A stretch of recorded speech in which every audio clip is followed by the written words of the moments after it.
আসসালামু আলাইকুম রহমতুল্লাহি ওবরাকাতু। আমরা অনেকেই শুনি যে দুরুদ শরীফের অনেক ফজিলত রয়েছে।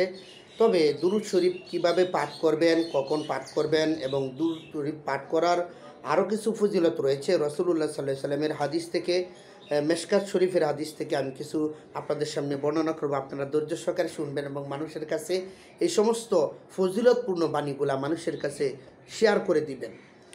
হযরত আনাস রাদিয়াল্লাহু তাআলা আনহু থেকে বর্ণিত হাদিসটা রাসূলুল্লাহ সাল্লাল্লাহু আলাইহি ওয়াসাল্লাম ইরশাদ করেন, যে ব্যক্তি আমার উপর একবার দুরূদ শরীফ পাঠ করবে তার উপর 10 বার রহমত বর্ষণ হবে। সুবহানাল্লাহ। তার উপর 10 বার রহমত অবতীর্ণ করবেন, তার 10টি পাপ মোচন করে দিবেন। সুবহানাল্লাহ। এবং দেয়া হবে এবং তার মর্যাদাও বেশ বৃদ্ধি করা হবে। দেখেন, আল্লাহর পক্ষ থেকে যদি একটি দুরুদ এবং একটি মাত্র রহমত যেখানে সারা পৃথিবীর জন্য যথেষ্ট, সেখানে 10টি রহমত, 10টি পাপ মোচন এবং 10টি মর্যাদা বৃদ্ধি, কত বড় সৌভাগ্যের ব্যাপার একবার চিন্তা করছেন আপনি? আল্লাহ তাআলা কত বড় ফজিলত রাখছেন দুরূদ শরীফের মধ্যে।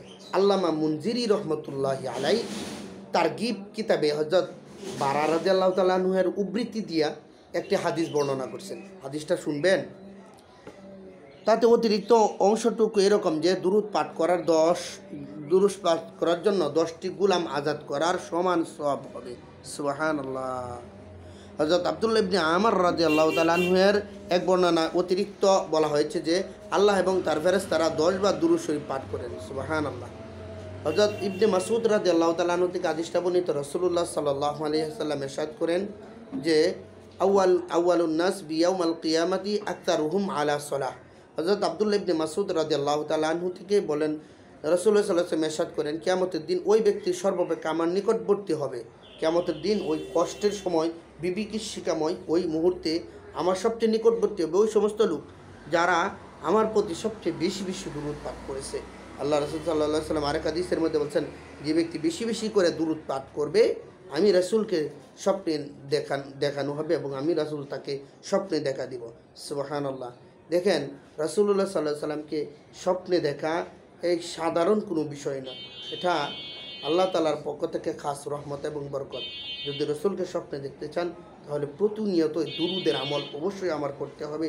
আল্লাহ রাসূল সাল্লাল্লাহু আলাইহি ওয়াসাল্লাম আরেক হাদিসের মধ্যে বলছেন, আব্দুল্লাহ ইবনে মাসউদ রাদিয়াল্লাহু তাআলা আনহু থেকে হাদিসটা বর্ণিত, রাসূলুল্লাহ সাল্লাল্লাহু আলাইহি ওয়াসাল্লাম ইরশাদ করেন, আল্লাহ তাআলা অনেক ফেরেশতারা এমন আছে যে যারা ভূখণ্ডে এদিক সেদিক ঘুরতে থাকে, তারা আমার উম্মতের পক্ষ থেকে আমার কাছ থেকে সালাম পৌঁছায়। সুবহানাল্লাহ। অর্থাৎ আমার পক্ষ থেকে তারা দুরূদ পৌঁছায় আর কি, আল্লাহ তাআলা নবীজির কাছে দুরূদ পৌঁছায়। অথচ অনেকেই বলে অন্যভাবে যে দুরূদ নাকি রাসূলুল্লাহ সাল্লাল্লাহু আলাইহি ওয়াসাল্লাম এসে নিজ কানে শুনে উপস্থিত হয়। আসলে এটা কুসংস্কার, কুপ্রবৃত্তি। আল্লাহ পাক রব্বুল আলামিন আমাদেরকে বেশি বেশি করে রাসূলের উপর দুরূদ পাঠ করা তৌফিক দান করুন। আমিন।